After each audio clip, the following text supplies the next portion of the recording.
یسألک الناس عن الساعۃ، اے نبی صلی اللہ علیہ وآلہ وسلم، لوگ آپ سے قیامت کے بارے میں پوچھتے ہیں، کہہ دیجئے اس کا علم تو اللہ کے پاس ہے، اور تمہیں کیا معلوم شاید کہ قیامت قریب ہی آ چکی ہو۔ بے شک اللہ نے کافروں پر لعنت فرمائی ہے، ان کے لیے دہکتی ہوئی آگ تیار کر رکھی ہے، وہ اس میں رہیں گے ہمیشہ ہمیشہ، نہیں پائیں گے وہ کوئی حمایتی اور نہ کوئی مددگار۔ یوم تقلب وجوہہم فی النار، جس دن ان کے چہرے آگ میں الٹ پلٹ کیے جائیں گے، جیسے سیخوں کے اوپر کباب کوئلوں پہ رکھے جاتے ہیں اور الٹ پلٹ کیے جاتے ہیں کہ اچھی طرح پک جائیں۔ اللہم اجرنا من النار۔ یقولون یا لیتنا اطعنا اللہ واطعنا الرسول، اس وقت کہیں گے کاش ہم نے اطاعت کی ہوتی اللہ کی اور اطاعت کی ہوتی رسول صلی اللہ علیہ وآلہ وسلم کی۔ وقالوا ربنا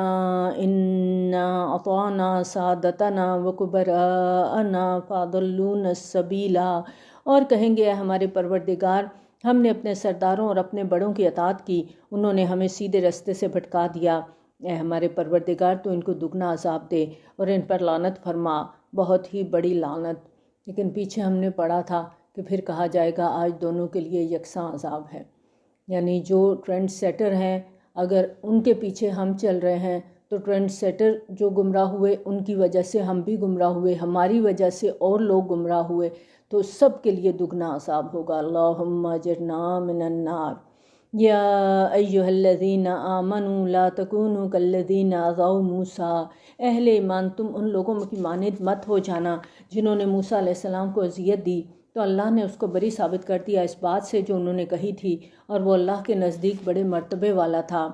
سورۃ نور میں حضرت عائشہ رضی اللہ تعالیٰ عنہ پر منافقین کی طرف سے بہتان تراشی کا واقعہ ہوا جو ہم نے پیچھے پڑھا، اور وہ نبی صلی اللہ علیہ وآلہ وسلم کے لیے سخت اذیت کا باعث بنا تھا۔ چنانچہ تمام افراد امت کو خبردار کیا جا رہا ہے کہ دیکھو تم کہیں بنی اسرائیل کے ان لوگوں کی طرح مت ہو جانا جو اپنے نبی حضرت موسیٰ علیہ السلام کو مختلف طریقوں سے تنگ کیا کرتے تھے۔ تمہارا کوئی عمل یا قول ایسا نہیں ہونا چاہیے جس کی وجہ سے نبی صلی اللہ علیہ وآلہ وسلم کو تکلیف پہنچے۔ یا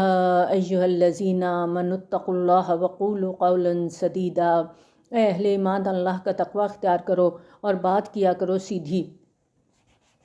یعنی ہر معاملے میں تقوی کی روش کو اختیار رکھو، اپنی زبان کے استعمال میں محتاط رہو، صرف باہر ہی نہیں اپنے اہل و عیال کے ساتھ بھی گفتگو میں راست گوئی اور راست بازی کا خیال رکھو، کیونکہ ہم باہر تو زبان بہت میٹھی استعمال کرتے ہیں لیکن گھر والوں کے ساتھ ہم نہ تو صحیح بات کرتے ہیں، سچی بات کرتے ہیں، اور نہ ہی اچھی بات کرتے ہیں۔ تو یہاں فرمایا کہ قولاً سدیدا، سیدھی بات کرو۔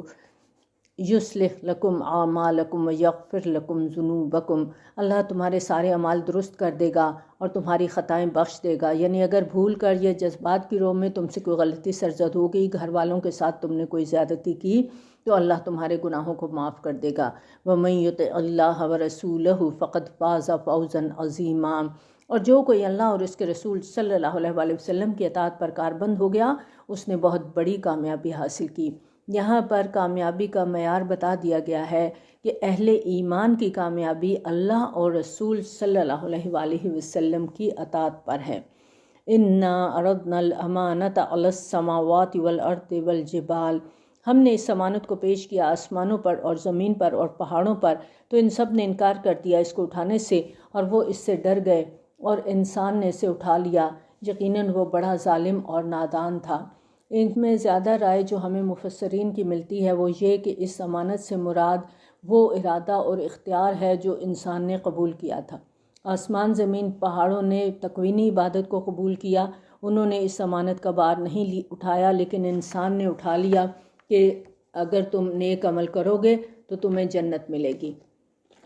لِيُعَذِّبَ اللَّهُ الْمُنَافِقِينَ وَالْمُنَافِقَاتِ وَالْمُشْرِكِينَ وَالْمُشْرِكَاتِ، تاکہ اللہ عذاب دے منافق مردوں اور منافق عورتوں کو اور مشرک مردوں اور مشرک عورتوں کو، وَيَتُوبَ اللَّهُ عَلَى الْمُؤْمِنِينَ وَالْمُؤْمِنَاتِ، اور اللہ مہربان ہو مومن مردوں اور مومن عورتوں پر، وَكَانَ اللَّهُ غَفُورًا رَحِيمًا، اور یقیناً اللہ بہت بخشنے والا نہایت رحم کرنے والا ہے۔ سورۃ سبا ہم پڑھنے جا رہے ہیں۔ بسم اللہ الرحمن الرحیم۔ الحمدللہ الذی لہ ما فی السماوات و ما فی الارض، تمام تعریف تمام شکر اس اللہ کے لیے ہے جس کی ملکیت ہے ہر وہ چیز جو آسمانوں اور زمین میں ہے، وَلَهُ الْحَمْدُ فِي الْآخِرَةِ وَهُوَ الْحَكِيمُ الْخَبِيرُ، اور آخرت میں بھی اسی کے لیے حمد ہوگی اور وہ کمال حکمت والا ہر چیز سے باخبر ہے۔ یعلم ما یلج فی الارض وما یخرج منها وما ینزل من السماء وما یعرج فیہا، وہ جانتا ہے جو کچھ زمین میں داخل ہوتا ہے، جو کچھ اس سے نکلتا ہے، جو کچھ آسمان سے نازل ہوتا ہے، جو کچھ اس میں چڑھتا ہے، وہو الرحیم الغفور، اور وہ نہایت رحم کرنے والا بہت بخشنے والا ہے۔ وقال الذین کفروا لا تأتینا الساعۃ، اور یہ کافر کہتے ہیں ہم پر قیامت کبھی نہیں آئے گی۔ ساعت سے مراد وہ خاص گھڑی ہے جب زمین میں ایک عظیم زلزلہ برپا ہوگا، ستاروں سیاروں کا پورا نظام درم برم ہو جائے گا، دنیا مکمل طور پر تباہ ہو جائے گی، اور قیامہ اس کے بعد کی کیفیت کا نام ہے، یعنی دوبارہ جب نئی دنیا تشکیل ہوگی، تمام انسانوں کو زندہ کر کے ایک جگہ اکٹھا کیا جائے گا۔ اور کچھ عرصہ پہلے تک سائنسدانوں کا خیال تھا کہ یہ کائنات ابدی ہے، کبھی بھی اس کا اختتام نہیں ہوگا، لیکن اب فزکس کے میدان میں نئی نئی تحقیقات کی روشنی میں سائنسدان اب اس بات پر آ چکے ہیں کہ کائنات ابدی نہیں ہے، اس کا اختتام ایک مسلمہ حقیقت ہے، اور جس طرح آغاز کے بعد یہ پھول جھڑی کی طرح پھیلتی رہی ہے، اسی طریقے سے اختتام پذیر ہو جائے گی۔ قل بلا وربی لتأتینکم عالم الغیب، اے نبی صلی اللہ علیہ وآلہ وسلم آپ کہہ دیجئے کیوں نہیں، میرے رب کی قسم جو تمام پوشیدہ چیزوں کو جاننے والا ہے، وہ تم پر ضرور آ کر رہے گی، اس سے پوشیدہ نہیں رہ سکتی ذرہ برابر بھی کوئی چیز، نہ آسمانوں میں اور نہ زمین میں، اور نہ کوئی اس سے چھوٹی چیز اور نہ بڑی، مگر وہ ایک روشن کتاب میں لکھی ہوئی موجود ہے۔ کہاں موجود ہے؟ کتاب مبین میں، روشن کتاب میں، اور کتاب مبین سے مراد یہاں لوح محفوظ ہے، واضح کتاب، ایسی کتاب جو خود ہر چیز کی وضاحت کرتی ہے۔ اور لوح محفوظ ایک ایسی کتاب ہے جس میں قیامت تک ہونے والی ہر چیز اور ہر عمل لکھا ہوا ہے۔ سنن ابی داؤد کی حدیث نمبر 4700 4700 میں آتا ہے، نبی صلی اللہ علیہ وآلہ وسلم نے فرمایا، سب سے پہلی چیز جسے اللہ تعالیٰ نے پیدا کیا قلم ہے۔ اللہ تعالیٰ نے اس سے کہا لکھ۔ قلم نے کہا اے میرے رب میں کیا لکھوں؟ اللہ تعالیٰ نے فرمایا قیامت تک ہونے والی ساری چیزوں کی تقدیریں لکھ دو۔ آج ہم اس کو گوگل سے بڑی آسانی کے ساتھ سمجھ سکتے ہیں۔ آپ دیکھیں گوگل کا جو ڈیٹا ہے یہ ایسا ٹیگڈ ہے کہ ہم ایک کی ورڈ لکھتے ہیں تو گوگل اپنے 27 بلین گیگا بائٹ سے ہمارے مطلب کی سرچ کو ہمارے سامنے چند لمحوں میں رکھ دیتا ہے۔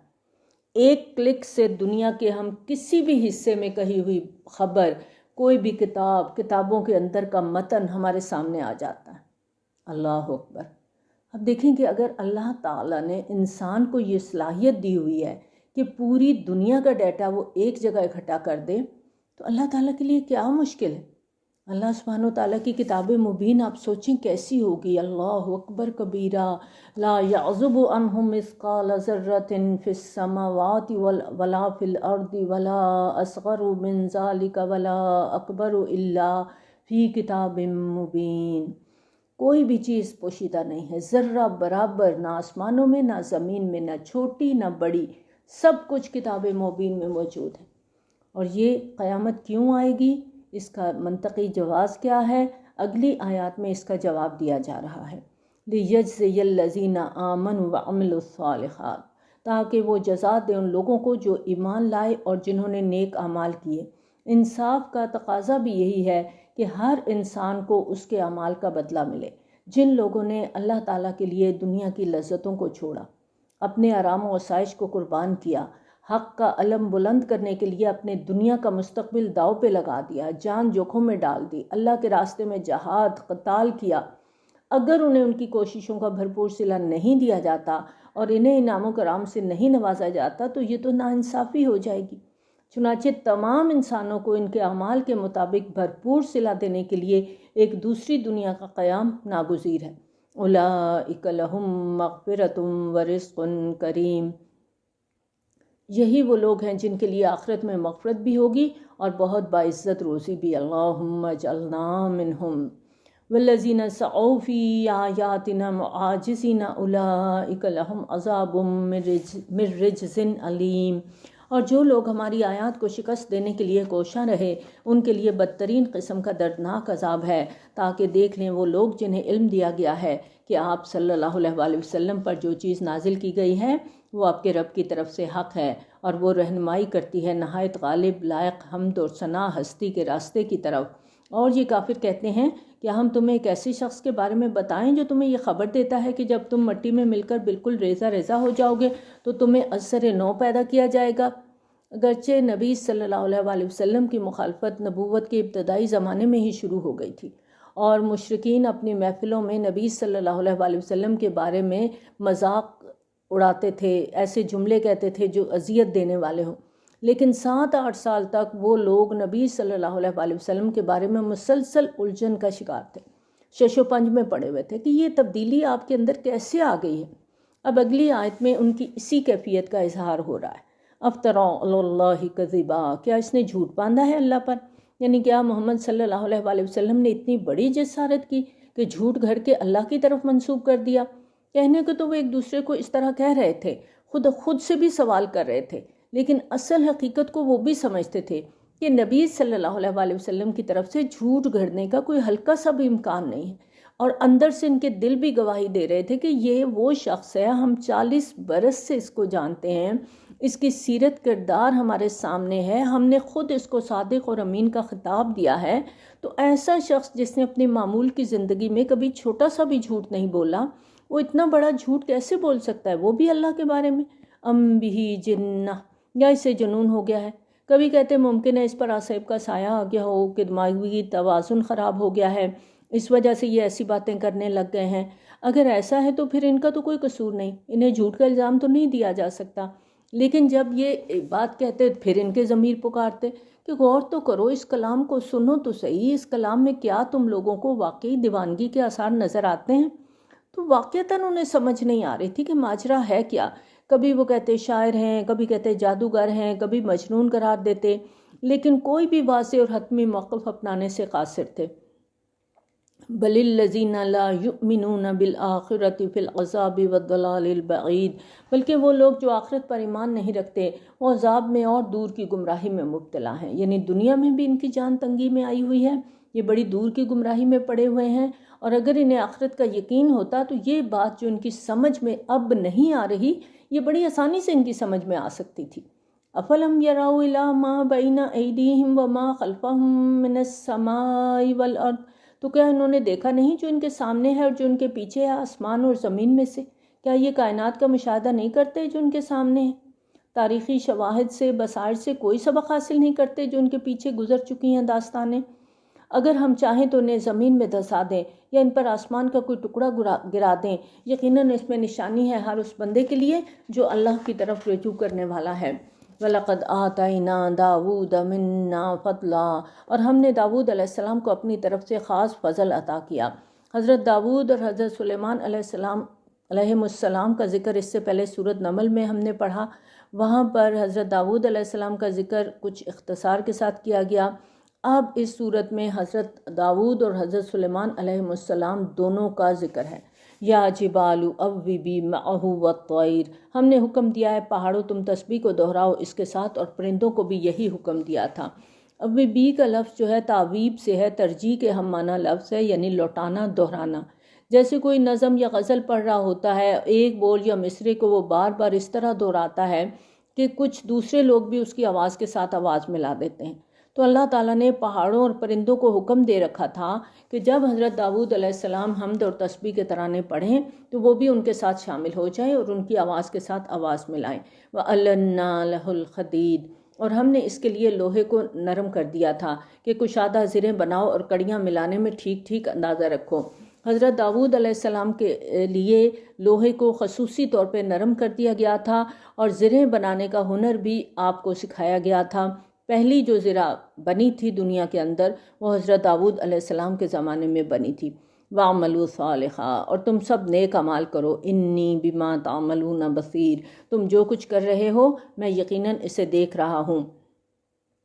وَلِسُلَيْمَانَ الرِّيحَ غُدُوُّهَا شَهْرٌ وَرَوَاحُهَا شَهْرٌ، اور سلیمان علیہ السلام کے لیے ہوا کو مسخر کر دیا، اس کا صبح کو چلنا بھی 1 ماہ کا سفر تھا اور اس کا شام کو چلنا بھی 1 ماہ کا سفر تھا۔ حضرت سلیمان علیہ السلام جہاں جانا چاہتے تھے تیز ہوا آپ کے تخت کو اڑا کے وہاں پہنچا دیتی، اور جو فاصلہ اس زمانے میں لوگ سواریوں کے ذریعے 1 مہینے میں طے کرتے تھے، حضرت سلیمان علیہ السلام وہ فیصلہ ہوا کے ذریعے سے 1 صبح یا 1 شام میں طے کر دیتے تھے۔ وَأَسَلْنَا لَهُ عَيْنَ الْقِطْرِ، اور ہم نے اس کے لیے پگھلے ہوئے تانبے کا چشمہ جاری کیا تھا، اور کچھ جن بھی اس کے تابع کر دیے تھے جو اس کے سامنے کام کرتے تھے اس کے رب کے حکم سے، اور ان میں سے جو کوئی بھی ہمارے حکم سے سرتابی کرتا ہم اسے جلا دینے والا عذاب چکھاتے تھے۔ اب جنات حضرت سلیمان علیہ السلام کے لیے مختلف قسم کے کام کرتے تھے، وہ بناتے تھے اس کے لیے جو وہ چاہتا تھا، بڑی بڑی عمارتیں اور مجسمے۔ شریعت محمدی صلی اللہ علیہ وآلہ وسلم میں مجسمے بنانا حرام ہے، لیکن حضرت سلیمان علیہ السلام کے زمانے میں شاید ایسا کرنا جائز تھا، اور تمثال عربی زبان میں ہر اس شبیہ یا پیکر کو کہتے ہیں جو کسی قدرتی شے کے مشابہ بنائی جائے، چاہے وہ جاندار ہو یا بے جان ہو۔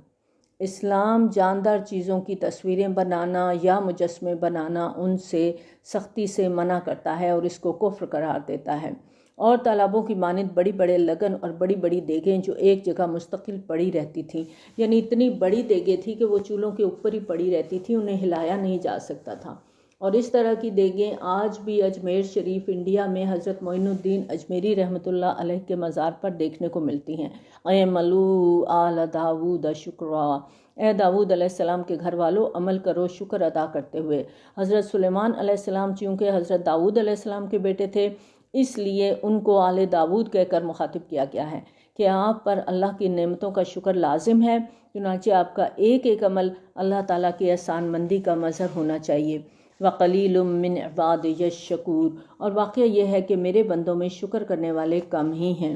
اللہ کا شکوہ ہے ہم سب سے، بار بار اللہ تعالیٰ قرآن میں ہمیں بتاتے ہیں قَلِيلًا مَا تَشْكُرُونَ، کہ بہت کم ہیں، بہت تھوڑے ہیں جو میرا شکر ادا کرتے ہیں۔ ایسا ہی ہے نا، اپنے آپ کو بھی یہاں دیکھنا ہے، کیا ہم شکر گزار ہیں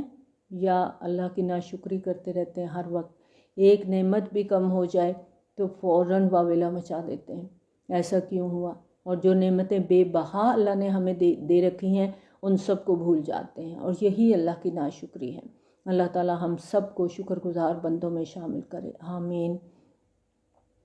فَلَمَّا قَضَيْنَا عَلَيْهِ الْمَوْتَ، پھر جب ہم نے اس پر موت طاری کر دی، کس پر؟ سلیمان علیہ السلام پر، تو کسی نے ان جنات کو اس کی موت سے آگاہ نہ کیا مگر زمین کے کیڑے نے جو اس کے عصا کو کھاتا تھا۔ حضرت سلیمان علیہ السلام جنات کی نگرانی کے لیے اپنے عصا کے سہارے کھڑے تھے کہ اللہ تعالیٰ کی طرف سے آپ کی روح قبض ہو گئی، اور آپ کا جسد مبارک اسی طرح کھڑا رہا یہاں تک کہ دیمک نے آپ کی لاٹھی کو کھا کے کھوکھلا کر دیا، اور اس دوران جنات آپ کی موت سے بے خبر کام میں مصروف رہے، وہ یہی سمجھتے رہے کہ آپ کھڑے ان کی نگرانی کر رہے ہیں۔ فَلَمَّا خَرَّ تَبَيَّنَتِ الْجِنُّ أَن لَّوْ كَانُوا يَعْلَمُونَ الْغَيْبَ مَا لَبِثُوا فِي الْعَذَابِ الْمُهِينِ، پھر جب وہ گر پڑا تو جنوں پر واضح ہو گیا کہ اگر وہ غیب جانتے ہوتے تو اس ذلت کے عذاب میں نہ پڑے رہتے، یعنی اگر جنوں کو غیب کا علم ہوتا تو وہ تو اسی وقت کام چھوڑ دیتے، لیکن انہیں غیب کا علم نہیں تھا، انہیں نہیں پتا تھا کہ سلیمان علیہ السلام اس دنیا سے جا چکے ہیں۔ لَقَدْ كَانَ لِسَبَإٍ فِي مَسْكَنِهِمْ آیَةٌ، اسی طرح قوم سبا کے لیے بھی ان کے مسکن میں ایک نشانی موجود تھی۔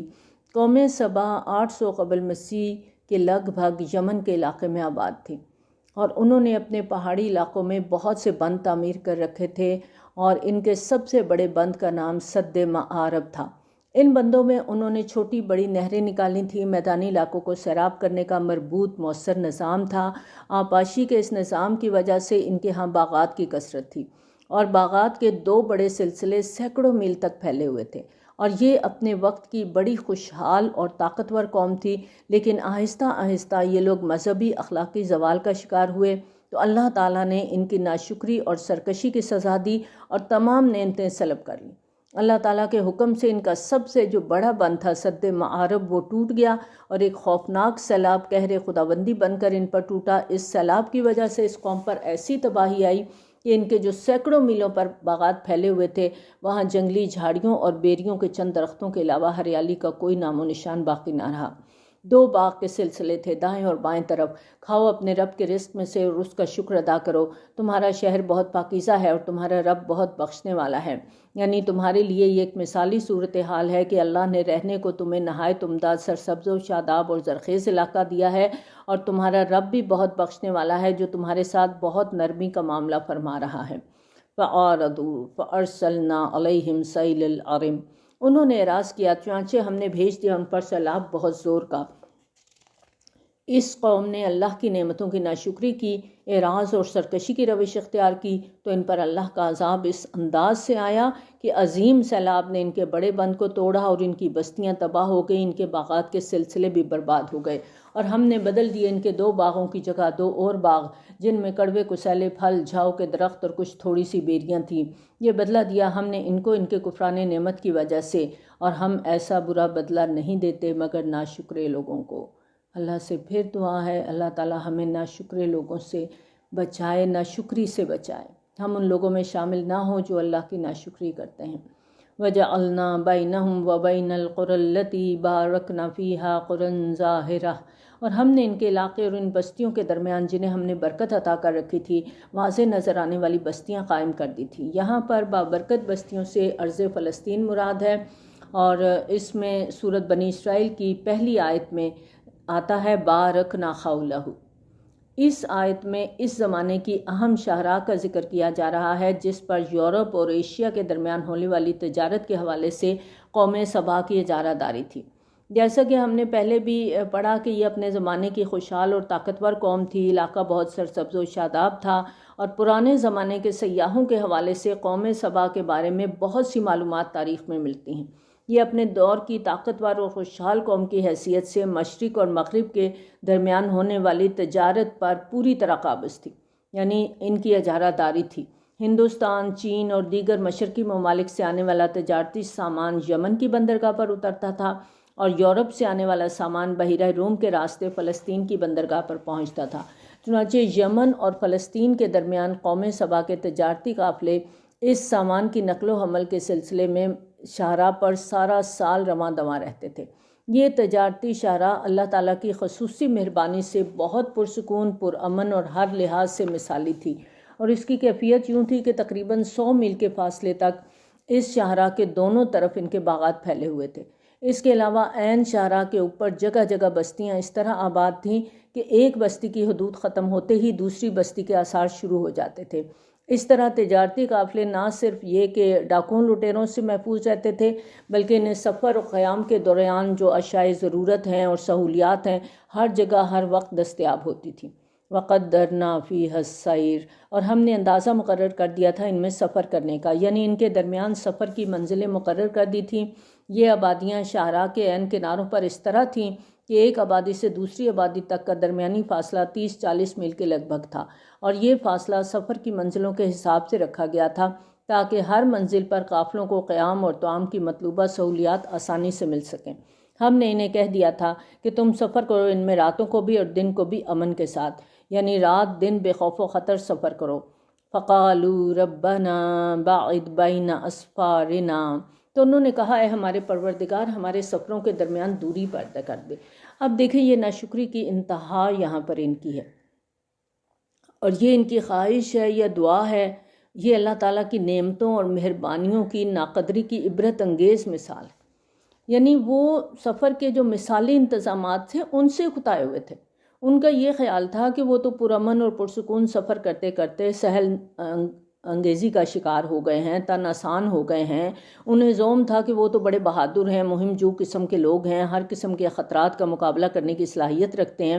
تو انہوں نے کہا کہ اللہ یہ ہمارے سفر لمبے کر دے، سفر کے دوران ہمیں مشکلات اور خطرات کا سامنا ہو، ہم ان کا مقابلہ کریں، اس طرح مہم جوئی اور اپنی صلاحیتوں کو نکھارنے کا موقع ملے۔ اللہ تعالیٰ فرماتے ہیں وَظَلَمُوا أَنفُسَهُمْ فَجَعَلْنَاهُمْ أَحَادِيثَ وَمَزَّقْنَاهُمْ كُلَّ مُمَزَّقٍ، اور انہوں نے اپنی جانوں پر ظلم کیا تو ہم نے انہیں کہانیاں بنا دیا اور انہیں ٹکڑے ٹکڑے کر کے رکھ دیا۔ اس زمانے میں یمن تہذیب و تمدن کا گہوارہ تھا، لیکن اللہ تعالیٰ کی ناشکریوں اور نافرمانیوں کی وجہ سے اس قوم کا ایسا نام و نشان مٹا کہ دنیا میں اب صرف ان کی داستانیں ہی باقی رہ گئی ہیں۔ قوم سبا پر سیلاب کے عذاب کا واقعہ بہت زیادہ پرانا نہیں تھا۔ نبی صلی اللہ علیہ وآلہ وسلم کی ولادت سے تقریباً 125 سال قبل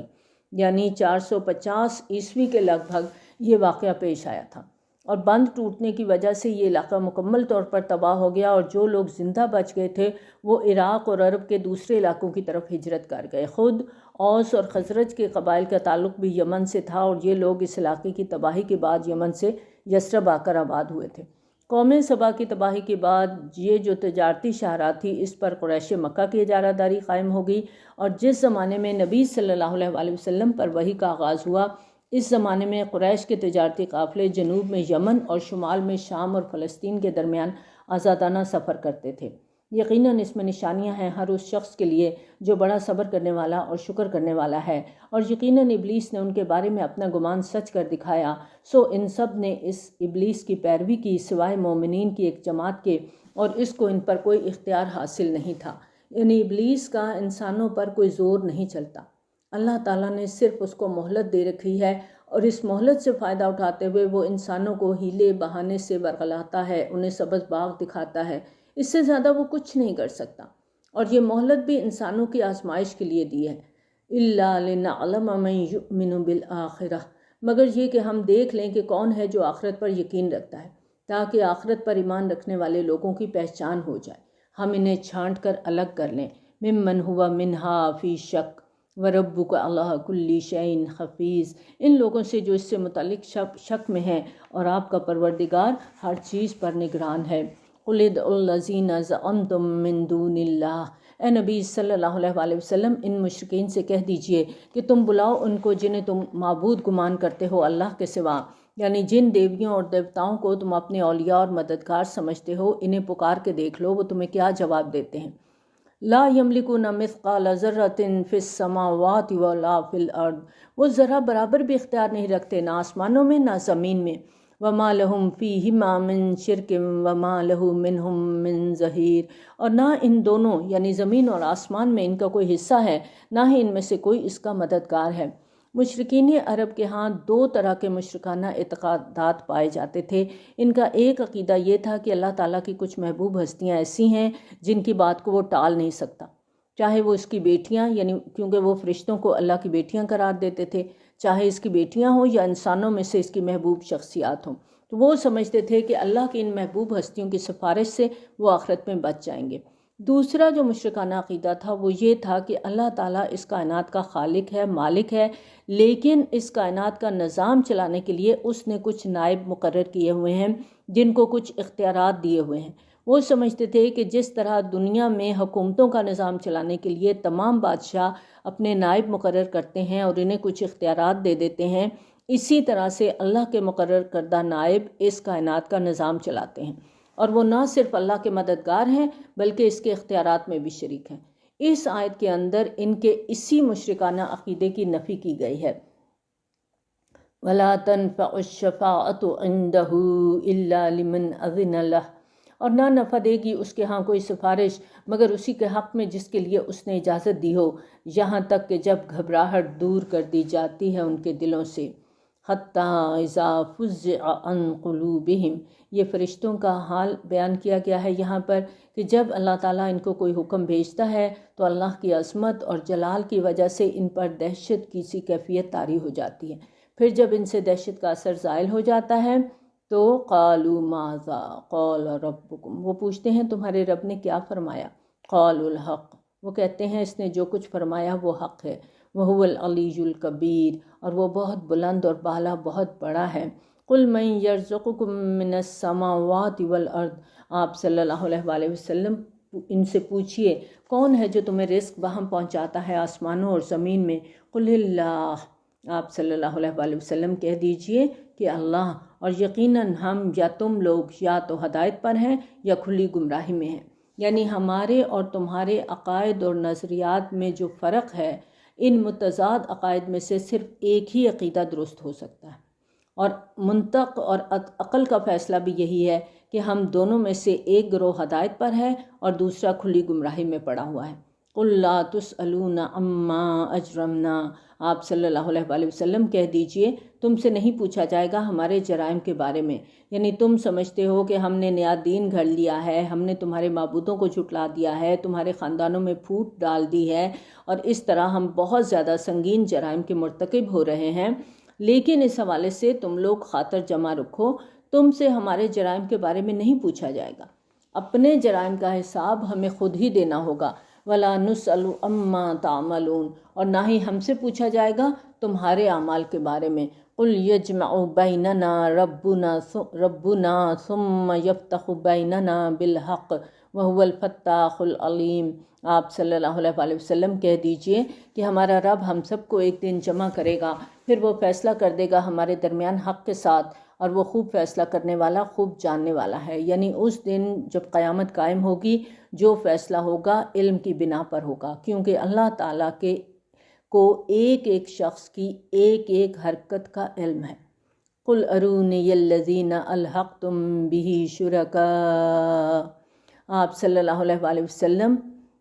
کہیے ذرا مجھے دکھاؤ تو وہ معبود جنہیں تم نے شریک بنا کر اس کے ساتھ ملا رکھا ہے، کلا ہرگز نہیں، بل هو اللہ العزیز الحکیم، بلکہ وہی اللہ ہے بہت زبردست نہایت حکمت والا، وہ اپنی ذات میں خود العزیز ہے، غالب ہے، زبردست ہے، اس کی قدرت کسی اور کے بل پر قائم نہیں ہے، اسے کسی سہارے کی ضرورت نہیں ہے، وہ کسی بھی مدد کا محتاج نہیں ہے، وَمَا أَرْسَلْنَاكَ إِلَّا كَافَّةً لِلنَّاسِ بَشِيرًا وَنَذِيرًا،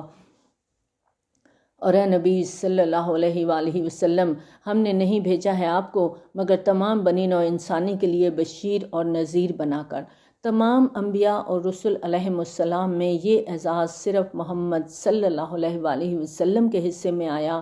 کہ آپ صلی اللہ علیہ وآلہ وسلم کو تمام بنی نوع انسانوں کے لیے رسول بنا کر بھیجا گیا،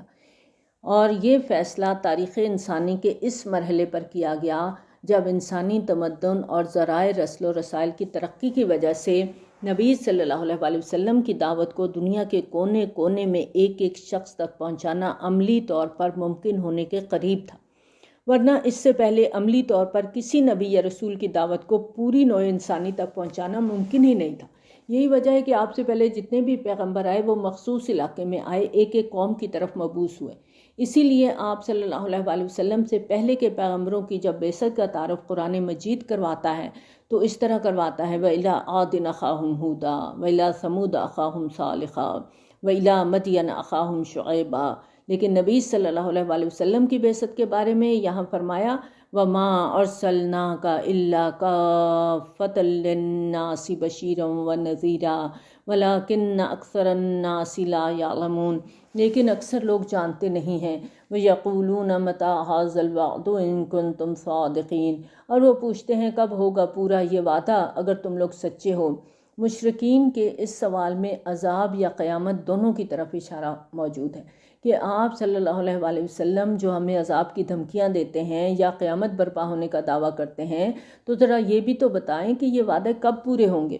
قُل لَكُم مِّيعَادُ يَوْمٍ لَّا تَسْتَأْخِرُونَ عَنْهُ سَاعَةً وَلَا تَسْتَقْدِمُونَ، آپ صلی اللہ علیہ وآلہ وسلم کہہ دیجئے تمہارے لیے ایک خاص دن کی میعاد مقرر ہے جس سے تم نہ ایک گھڑی پیچھے ہٹ سکو گے نہ آگے بڑھ سکو گے۔ یہیں پہ اس کو مکمل کرتے ہیں، وآخر دعوانا الحمد للہ رب العالمین، سبحانک اللہم وبحمدک، نشہد ان لا الہ الا انت، نستغفرک ونتوب الیک۔ السلام علیکم ورحمۃ اللہ وبرکاتہ۔